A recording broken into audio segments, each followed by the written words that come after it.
Hello, everyone. My name is Shekinah Williams, and this is my older adult oral video presentation. And the person that I decided to interview for this presentation is my grandmother.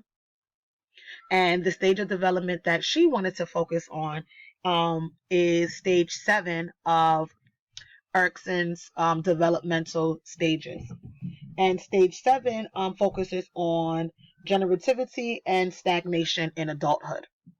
And the reason why my interviewee wanted to choose this particular stage of development in her life is because she believed that this is where most of her life experiences occur, where she actually developed most of her independence, understanding of family, things that she wanted to accomplish in life, and she just thought that this would have been the best stage for that.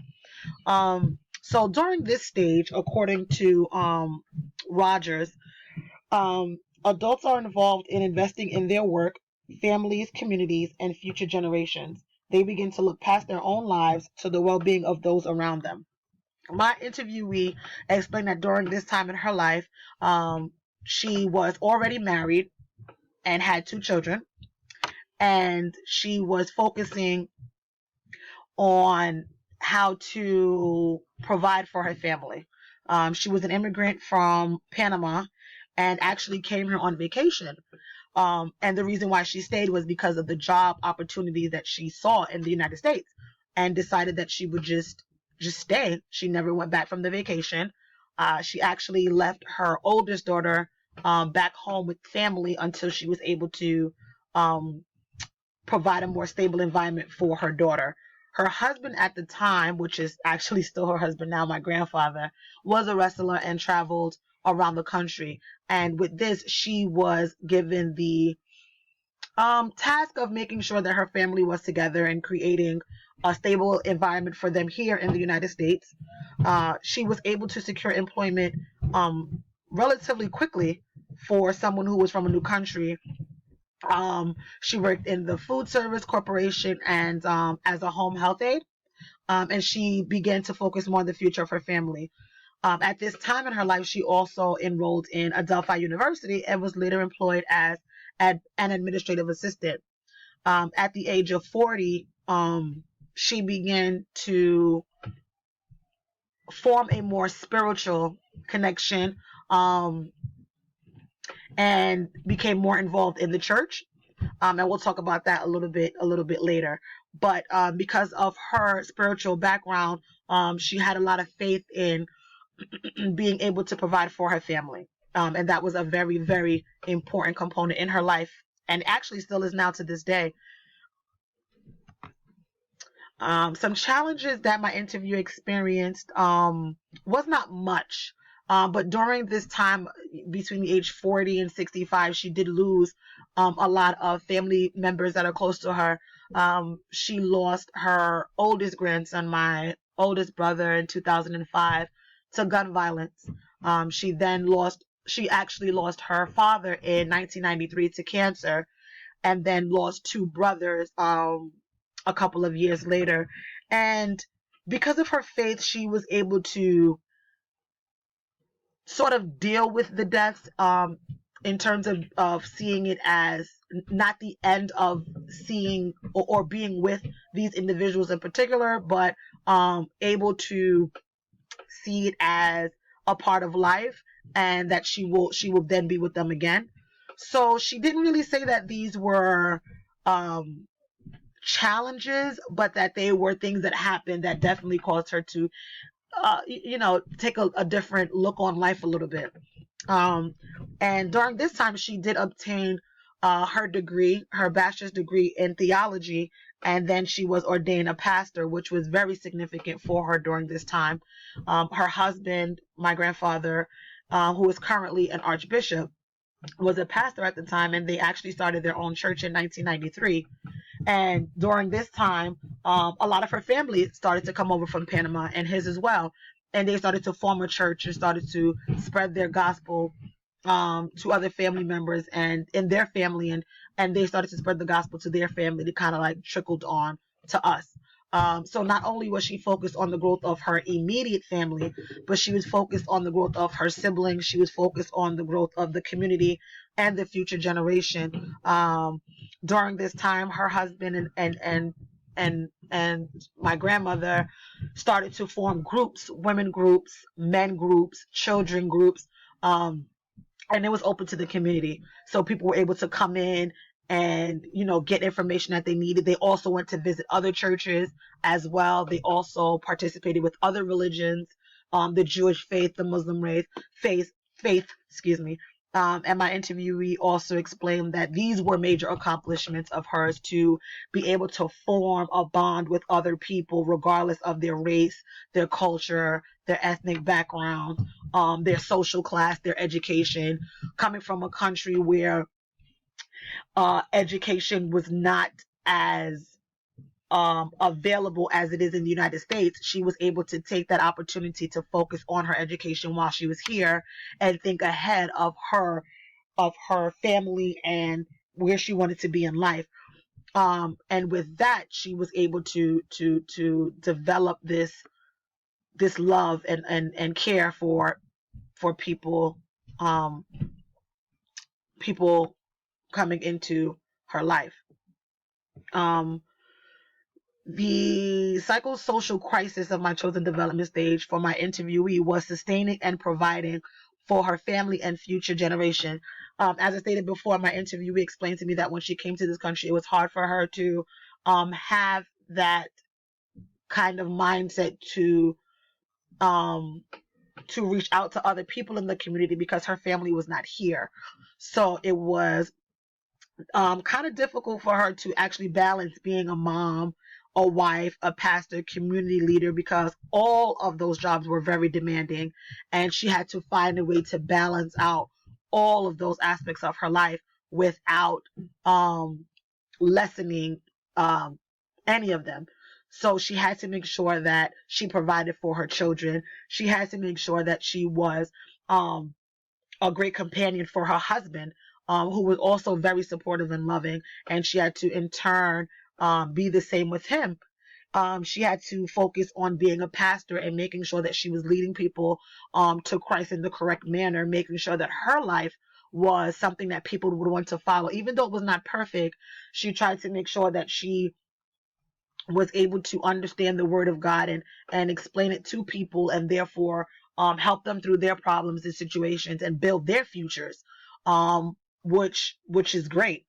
And right now she even continues to do that. She's a great spiritual leader within her church. And even though that these stressors, and according to the book, these stressors are normal, and she was able to she was able to overcome them in this stage of her life. Being an immigrant to this country, my grandmother was exposed to cultural diversity. Being from a country where you do see a lot of people who might be of different background, ethnic backgrounds. The culture here in the United States was different from the culture where she was from. In Panama, people were very hands-on in terms of raising children within that community. And here it was a little different. Sending your child to a daycare where someone else had to watch them that you didn't know. Having to pay that kind of money was a stressor for her. Considering the fact that her husband was traveling and wrestling, she had to make sure that whatever income she had coming in was able to support her and her daughters at the time. And she relied heavily on the support of the only aunt that she had here until her family migrated over to the United States. And with little income and education, it became challenging at times for her to do so. When asked about oppression and challenges, my grandmother actually stated like she had a great life. She has a great life. She didn't really see anything that really oppressed her. But I guess she did say that adapting to the culture, again, of the United States and the people around her were hindering factors. Even with securing employment, she had to take jobs that she probably would not have done back home because she had to start from basically the bottom and work her way up to where she is today. So she had to take jobs that she might not have wanted to do at the time to make sure that she was able to provide for her family and move past looking for or look past being self-centered and focusing only on herself. During this time in her life, it was all about the future of her job, the future of her family, the future of generations to come, and actually creating a foundation where the family members behind her had a stepping stone to move forward and progress in life. So I would say that these were kind of like oppressing things that happened. Um, but other than that, she really said that her life was great. And she really didn't have anything that was oppressing, and during this time of her life or even now. Um, my family support even now is great. And back then, with her being the first of her siblings to migrate to the United States, she really had to wait and set everything for them to come over. And when they started to come over, they all lived in one house and took care of each other's children. And if one person got a job, then they would refer the next person for a job, and that kind of effect started to happen. So that made me think about the family dynamic. And during this course, we also talked about roles of family members and different tasks that everyone has. So therefore the family runs smooth and functions well. And this, my family made me think about that. Everyone had a role within the family to make sure that the household was ran smoothly, make sure that the children were taken care of, make sure that food was on the table. So she had that kind of support, upbringing, um, upbringing for the children and grandchildren. She also enrolled in college um, in her 50s again. And this is where she started to begin her journey, her journey pastoring and obtaining her degrees in theology. And her community was there to support her. Her family was there to support her. The college in which she attended assisted her with financial assistance and provided her with the opportunity to obtain the degree. The roles of the family and subfamily were present and active during this stage of her life. She expressed that her faith in God is what helped her through this stage in her life and moving forward. And she continues to rely on her spiritual belief to keep her family together, to make sure that she leaves behind something that her children and grandchildren can be proud of, a legacy that will carry them through.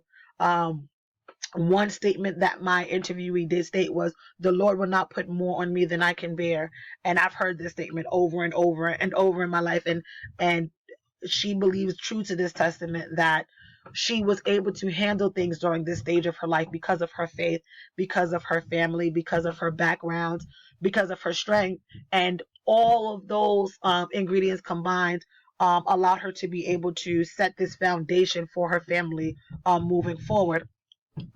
And family support again was tremendous for her. She didn't express any marital issues during this time, but early on in her life, she did state that she did not have this faith that she did when early in her 20s, and she did have marital issues where she was separated from her husband for 5 years while he traveled, and she was here in the United States, and that was difficult for her at that time because she really had to depend on the community of which she did not know, of which she was new to help her with her family. And once they were able to reconnect and get their marriage back on track, they were able to move forward and progress and be married for 50 years actually. So and she will say that through her faith she was able to maintain a healthy marriage, and those things are very very well. The social learning, the additional theory that I decided to focus on is the social learning theory. This additional theory states points that people are active agents in their learning. We can learn behaviors by watching how others do things and then imitating those behaviors.